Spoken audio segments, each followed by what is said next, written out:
As they said bye to me at the hotel that I stayed at the night before we drove to Paris Island, they were upset. I think we were all just kind of understanding that we didn't really know what was in store. I took my time in telling them bye, and I reassured them that everything was going to be okay and I was going to do my best. And we didn't know what was going to come, but as we always have been, we were going to be there for each other.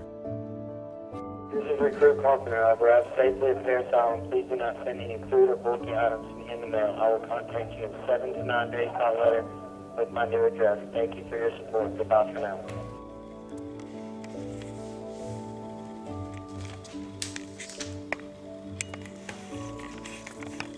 Okay, this is August the 9th.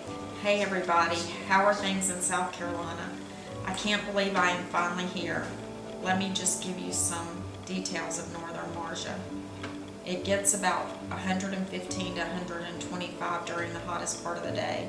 Haha, it's kind of cool though, even though it's really tough and hot, we are all going through it together.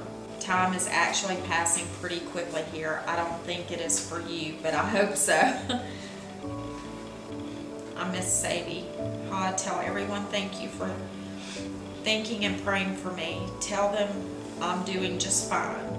Before I forget, it's a weird feeling hugging a loved one for the last time and stepping onto a bus off of American soil and not knowing if you're ever going to return to give them another hug or tell them you love them. So as we pulled away out of the parking lot, it was just, we knew what our job was and where we were going and the risk involved, but it's still very hard and very surreal. We were at church, and after church we had gotten word that Nick, Kyle's buddy that was on the roof with him, had been injured, and so we knew that they were together all the time. You know, they would stand post together, and we never check our answer machine and on our home phone. And so I went over there and punched the answer machine, and the message was on there. Tuesday, 12:09 a.m. Yes, this is Gunnery Sergeant United States Marine Corps here in Quantico, Virginia. Sir, ma'am, if you would, if this is James and Robin Carpenter, please give us a call at your earliest convenience or as soon as you hear this message. Our number here, folks, is Robin was very upset, and I knew that I had to be strong. Okay, I had to, you know, start coordinating the travel to get up to Washington and just be strong for the entire family. I had to kind of prop them up.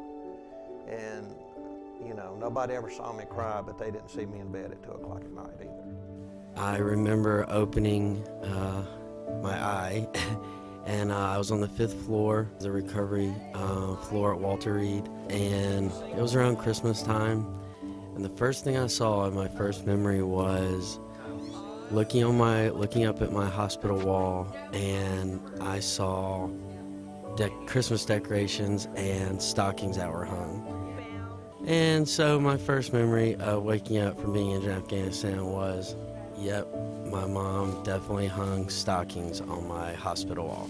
She took over as absolutely my caretaker when I was injured. And from the moment I opened my eyes, she hasn't left my side since, and there's just not really words. I mean, she's my mom. I love her more than life itself, so. This card reminded me of you so much. You always had a cape on. Batman, Spider-Man, Superman. That's what you are now, Superman. I wasn't surprised at all that she kept everything. My mom's done a great job, and as far as the letters go and all that kind of combined, I'm just glad we have it, and I'm glad we have those memories to always keep and share. I'm glad we have those things to look back on and have those memories, and obviously we'll always keep that.